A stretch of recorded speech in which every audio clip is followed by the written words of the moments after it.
Will AI improve our lives or exterminate the species? What would it take to abolish poverty? Are you eating enough fermented foods? These are some of the questions we've tackled recently on The Next Big Idea. I'm Rufus Griscom, and every week I sit down with the world's leading thinkers for in-depth conversations that will help you live, work, and play smarter. Follow The Next Big Idea wherever you get your podcasts. From LinkedIn News, I'm Jessie Hempel, host of the Hello Monday podcast.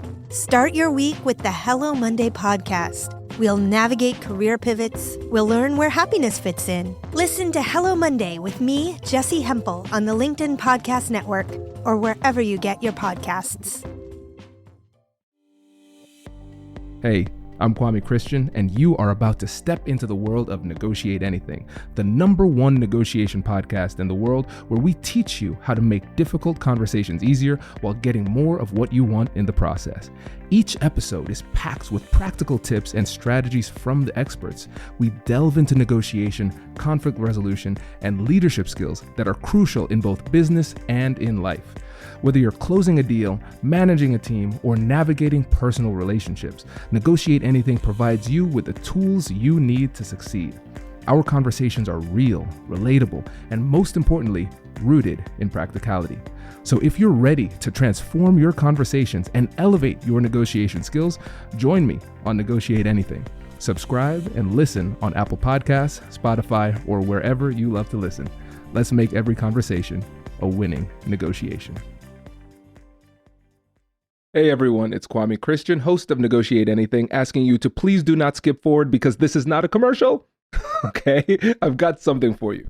So we want to hear from you, our incredible listeners, because your feedback is super helpful in making the show even better. We've created a quick and fun form to get to know you, and this is your chance to make the show even closer to what you love. And here's the best part. If you fill out the form before December 31st, 2024, you'll be entered into a raffle to win a signed copy of my book delivered straight to your door. It only takes a few minutes, and your input will help to shape the future of Negotiate Anything. Find the form in the description of this episode, and we'll announce the winner in January. Who knows? It might be you. Thanks for helping us to make the show even better and even more connected to you. Good luck in the raffle. So Nancy, thanks for joining us today. I'm so glad to be here, Kwame. Oh, we're glad to have you. So how about you just get us started by telling us a little bit about yourself? Well, I'm a sales growth consultant, and I help companies, more specifically the people within them, become more competent and confident in all of their sales conversations. That is the most succinct response we've ever had. Well, I could go on and on, but for your audience, isn't that what they want to know? I mean, I got the stories, I'll tell you, but maybe we'll get into those later. Oh, for sure. Oh, we will. This is going to be good. I'm very excited because this is going to be the first episode where we actually dig deep into a specific skill. And I know you're the perfect person to talk to about this one. So how about you tell the audience a bit about this skill that you're going to teach us? Well, I am going to teach the stop, drop, and roll technique for responding to objections. Very nice. So let's get deeper into that. So what exactly is the stop, drop, and roll technique, and how or when do we use it? Well, let's start with, when we use it. So in sales conversations, that's really what I focus on. My book is Conversations That Sell, and it is about that human conversation that needs to happen often for people to make a decision or to take an action on something that we need them to do next to move them along the process for buying our product or service, which I call our solution. So I don't have to keep saying product and service. We use solution. And along that conversation, no matter how good we are, no matter how effectively we are at collaborating through all the pieces of data gathering and presenting what we can do, typically there's a concern or objection that might be voiced or might be silent. And so it's in that moment that happens. What do we do? What needs to come out of our mouth to preserve all the hard work up to that point in that sales opportunity? Because Kwame, you probably have seen this.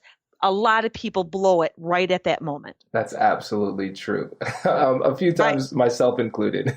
Yeah, me too, right? Because at that moment, we're so invested, and maybe we have what we call happy ears. We really think this is going great and we're going to get that decision and, walk away with that order or that, buy. And all of a sudden now there's a barrier. And right then, there's the fight or flight reaction that kicks in for us and for that, let's call them the buyer or the prospect, because there's an interruption. It's a disruption to this conversation now because maybe they're afraid to bring up something, that they don't know how we're going to react to, because people as buyers are pretty conditioned that if I raise this, I'm now going to get a hard sell. Like someone's going to really jump on me and try to talk me out of it or talk me into something. So they've got this, adrenaline flowing, and the sales professional, they've got that fight or flight reaction going too, because we're wired as humans that when we feel we're in danger, we need to fight or flee. So we need to bypass that in the moment that we hear that objection, because with that adrenaline going, the likelihood of us being able to work through that objection is very, very low.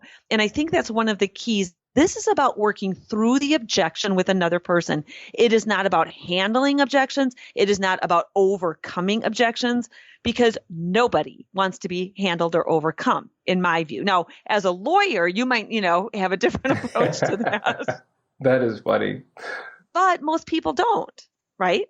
Right. Okay, so in that moment, we can train ourselves to use stop, drop, and roll. Now, this isn't the stop, drop, and roll we learned, when we were in, what do you call it? Grade school or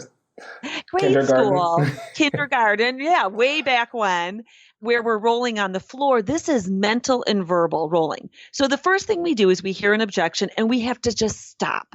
And that is train our brain. Stop, pause, and listen. Hear the person out. Don't interrupt, because that's what people do. They want to interrupt and start giving them more information. Stop, pause, and listen. Then we have to, again, mentally drop our assumptions, our agenda, our emotions, and our ego. Then we can open our mouths and roll with acknowledge, ask, and answer. So the first words out of our mouth are an acknowledgement, not that we are agreeing, not that we're going to do anything, simply an acknowledgement that I hear you, it's safe, and you have permission to, go on. I'm not going to fight or flee. So it lessens the reaction on their end, because that's not what they're expecting. We need to acknowledge, that I understand, what you're telling me, or here's what I hear, and we paraphrase back. And there's a big difference between paraphrasing and repeating back word for word. It's been found psychologically, when people have something repeated back to them word for word, they start feeling manipulated. So we need to show that we're understanding with a paraphrase versus a word for word repeat. So we acknowledge what we're hearing, then we segue into asking for more information about what they've just told us. Because for many people, it's a stall, or it's a easy concern that they first raise, and we've got to dig in and find out more about what's coming behind that. So take, for example, the pricing objection. If somebody says, well, that's just way more than we're willing to spend, you don't know why that's what they're willing to spend. So too often people will jump into starting to offer price concessions or different terms when they don't even know why that's an objection. So they're offering concessions prior to knowing that that's what's going to be needed to work through it. So we have to ask to get more information, to understand what that objection really is from that person's viewpoint, and very specifically keep them talking, which is opposite, I think, in some people's world of persuasion, where we need to persuade through our words. We want to persuade through our questions, because the more that they can discover and talk themselves through it, the easier it's going to be to work through it to a successful outcome. So we acknowledge, we ask, then once we have the information from our ask, now we can answer. And in our answer, we can then give them suggestions. We can give them hope with ways that we've worked through that with other people. But that then sets the stage then for moving forward in a collaborative way and often coming up with the right solution together. So it's that simple in theory. It's disciplining ourselves to follow that in those first moments. This is really great information. And I have a lot of questions for you based on this because I want to dig deep into this. And so early on, you said that sometimes the objections are silent objections. How do we know when we've experienced a silent objection if they haven't said anything? So I propose that in our conversation, we need to ask for objections. We have to have a place, and we do it after we've presented our solution, that we need to ask for and work through objections, because often people won't raise them. So we have to give them the opportunity.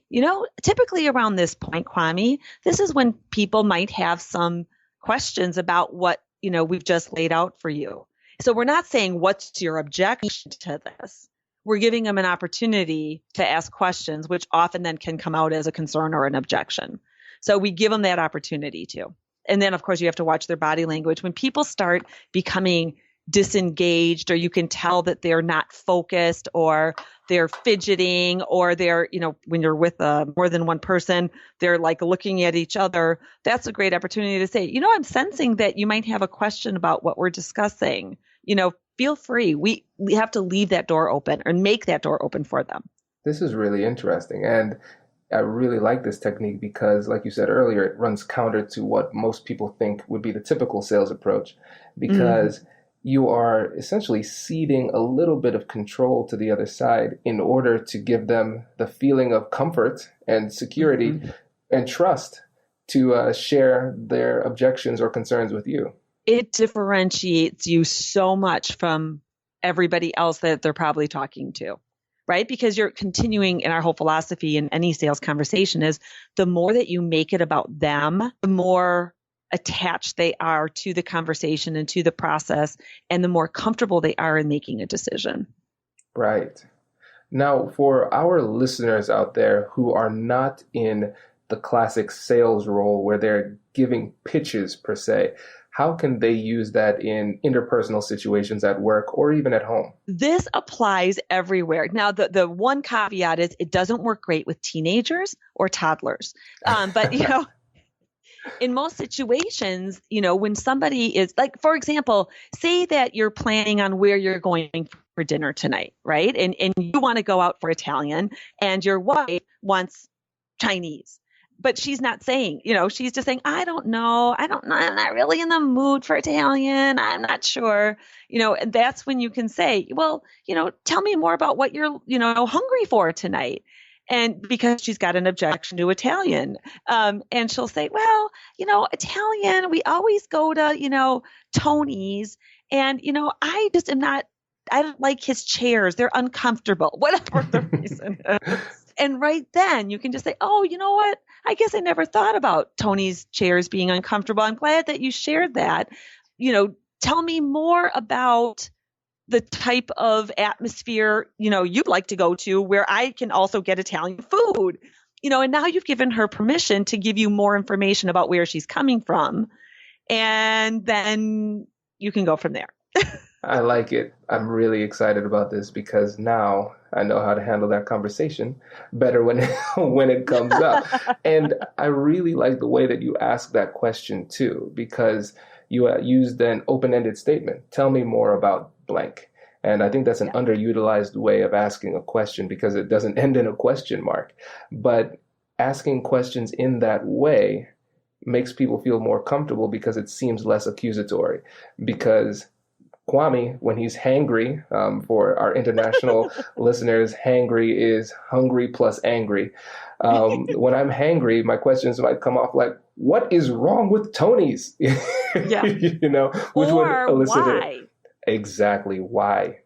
And why can come off as kind of aggressive at times, right? Mm-hmm. Well, don't you lawyers use that all the time? We love why. Yes, we love. So, right. So open-ended are questions, what, when, how. But there was those statements, like you said, and actually the publisher and I, way back when I was writing the book, had this big debate that, help me understand or tell me more about aren't questions, or actually requests for information. So you can't call them a question, but like you said, they're a statement asking for information. Exactly.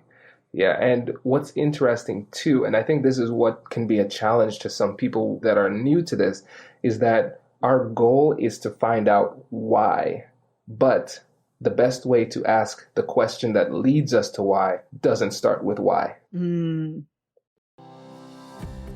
Hello, my friends. Before we get back to today's episode, I want to ask you a question. Have you ever wondered how to elevate your team's negotiation game and how you can help the folks on your team have better, difficult conversations?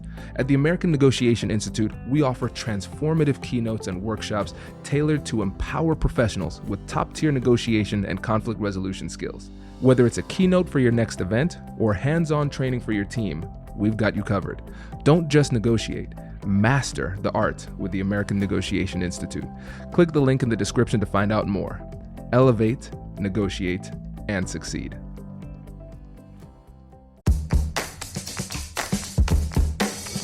Hey you, I'm Andrew Seaman. Do you want a new job?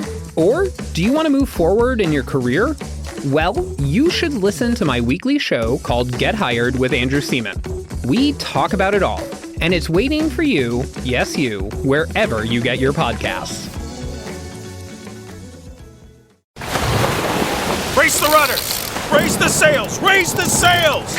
Captain, an unidentified ship is approaching. Over. Roger. Wait, is that an enterprise sales solution? Reach sales professionals, not professional sailors. With LinkedIn ads, you can target the right people by industry, job title, and more. We'll even give you a $100 credit on your next campaign. Get started today at linkedin.com/marketer. Terms and conditions apply. Yeah, it could be, well, what made you think this? Or, well, not, that seems kind of aggressive too, but going the route of the open-ended statements or using how is another way to get around it that seems a little bit less aggressive. But the goal is to find why, but often asking why in that straightforward method could come off as too aggressive. Recently I had a group of salespeople really challenge me on some of like the universal go-tos that you can have ready in any situation. And I said, one of the best ones is tell me more about. You can use that in most situations. Just tell me more about, what you just said. Tell me more about the pricing, situation. Tell me more about how the timing will impact this. Tell me more about those uncomfortable chairs and what else in the environment. Whatever it is, it's something, again, that you're really, if you're, and so much of it has to do with your tone. And if your approach is really seeking to understand, or whether you're trying to gather information to corner them in some way to then sell at them. And there's a big difference in approach. So that's why, for me, objections, the more we think of them as, hey, if I get someone telling me an objection, it's a huge opportunity. It's an opportunity to find out where they're really coming from, because once it's out on the table, we can work with that information. And I'm not going to be chasing this afterward without really knowing where it stands.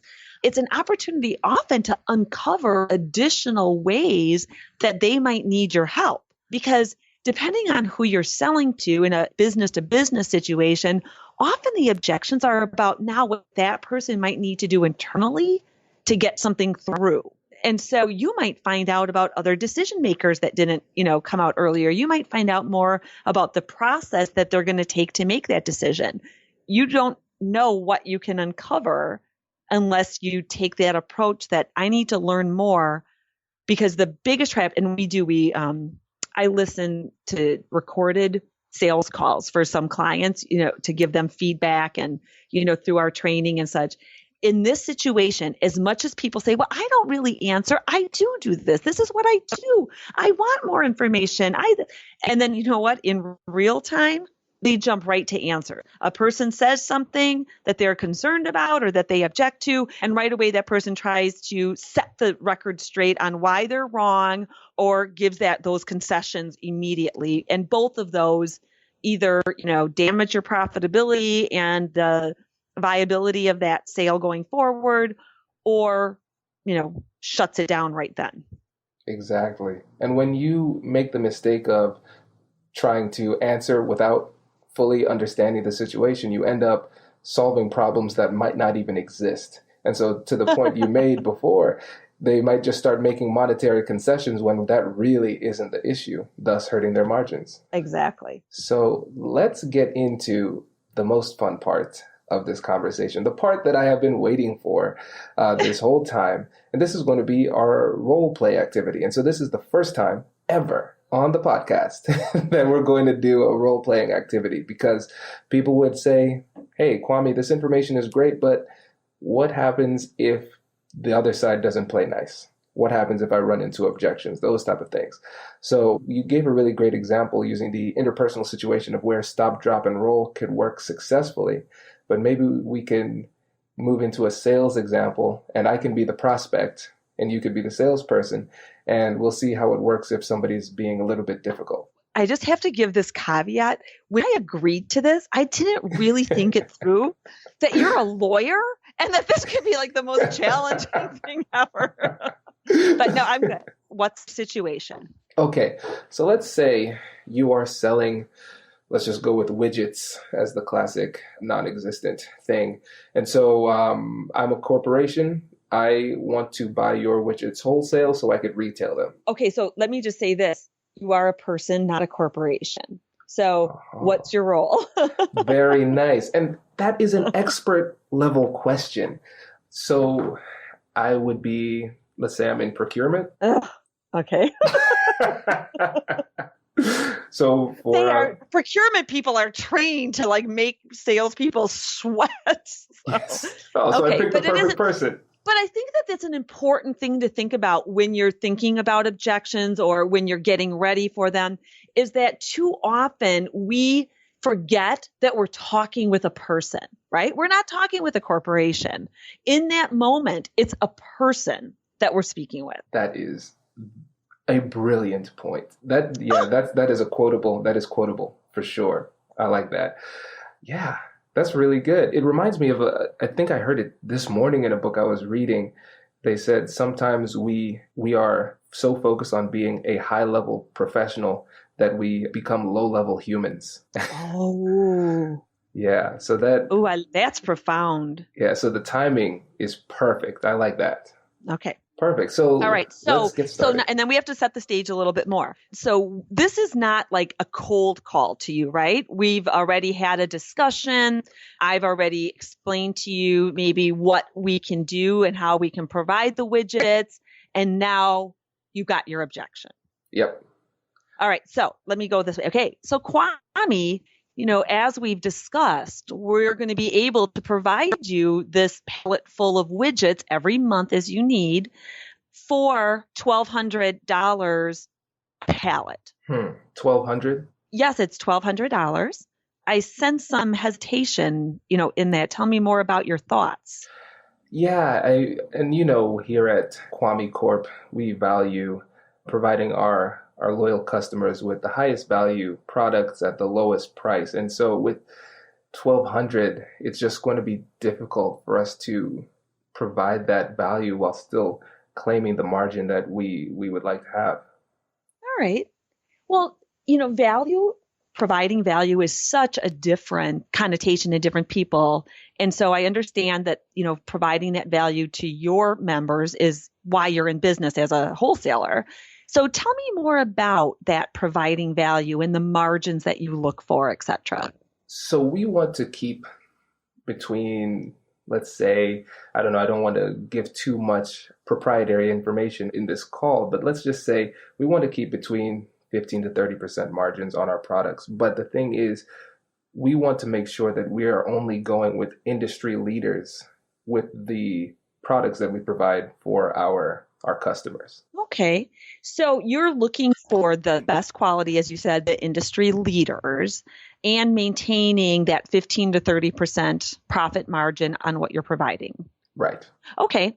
And so for what we're providing with these widgets, what have you done with that in the past? I mean, do you have a similar quality to what we are offering? What have you found your market is looking for?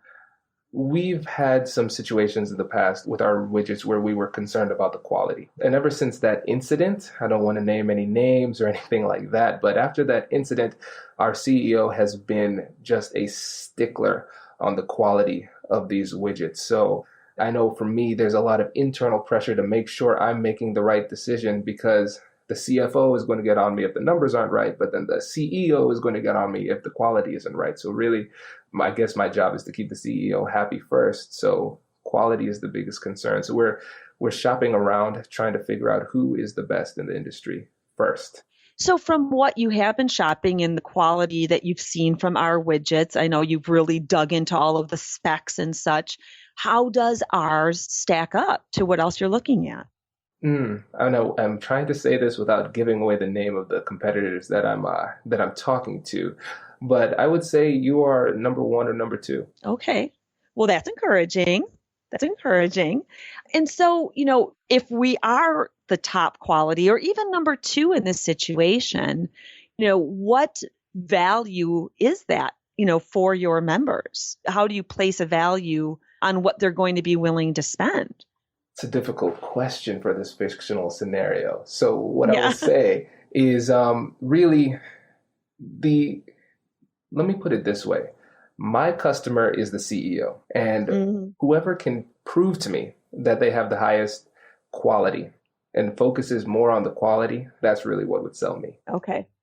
All right. And so, you mentioned that the price, that was what your first reaction was. What you're saying really is the $1,200 a pallet might be more palatable if the quality is of the level that your CEO is looking for. Exactly. If we can prove, if there's something that we can prove using objective measures that the quality is top notch, I think we would be able to swing 1,200. But again, it comes down to that question of quality. Okay. Well, Kwame, the goal of us helping you then is to get that right product to your CEO. And so, you said you need objective data, on this. What type of data do we need to pull together that's going to help you make your case internally to him? Well, first, I'd want to see a following, because of course we have marketing. We market our to our customers, but we want to bring in products that already has a following, so we could possibly bring in even new clients or new customers to our store just by carrying you. So seeing a social media following would be huge. Seeing growth in your company would be very important as well. And also seeing great reviews. If we can see on various objective websites, like let's say Amazon, that your product has a number of sales over 4 stars, I think that would be sufficient. All right. Well, I know I can pull that information together for you, because you're not asking just about the product. It sounds like it's going to be important to show that we as a company are on a growth path and have that presence and branding so that it's easier for your sell-through and bringing in new customers. Exactly. Here at Kwame Corp, we don't associate with losers. So, so if you could bring me that information, I think we could have a deal. All right. So we can end this role play, but from there, of course, we would go on to schedule what's our next follow-up, what information exactly I would provide you, what's the time frame, and possible. I mean, where I would go there is let's get the CEO in on that meeting. Smart. And tease that out a little bit more. Why would you want the CEO on the meeting as well? Because you let me know he's the real decision maker in this. Exactly. That's perfect. Yeah, you did a great job. And the timing was really great because you weren't rushed. A lot of times when we're under pressure, we rush, and that's where we make mistakes. And and the questions were great. You had me on my toes. I'm like, you really came up with some good details. Here's the thing about the whole not being rushed. And that is, as you just said, such an important thing. People will say, well, gosh, if you follow, acknowledge, ask, and answer, you're giving up control. And I believe that's how we're taking control, is by slowing things down. Because at that point, people do rush, and that keeps that adrenaline going. It starts causing some mistrust. It's a false sense of rushed.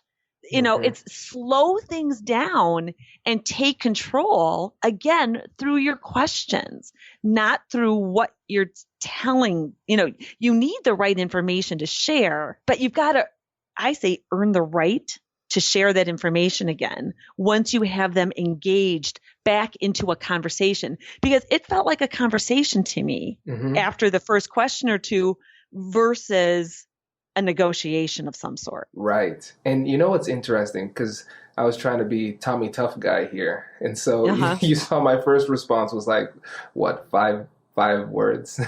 Yeah. And I was trying to hold back as much information as possible. But because you asked such great open-ended questions and open-ended statements, I guess I should say too, and because you paused and gave me time, sometimes I was done saying what I wanted to say, but there was still space that you let me fill with more words.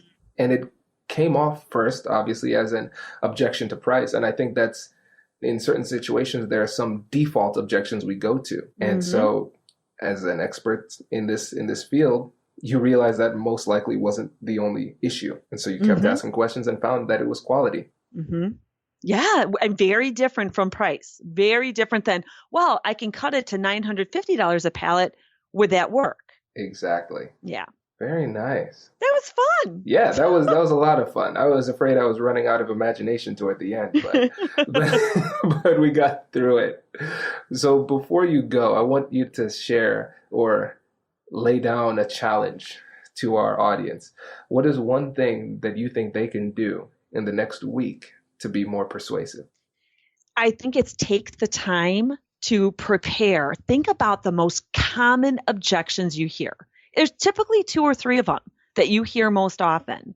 And then prepare to maybe get in front of that before it becomes an objection.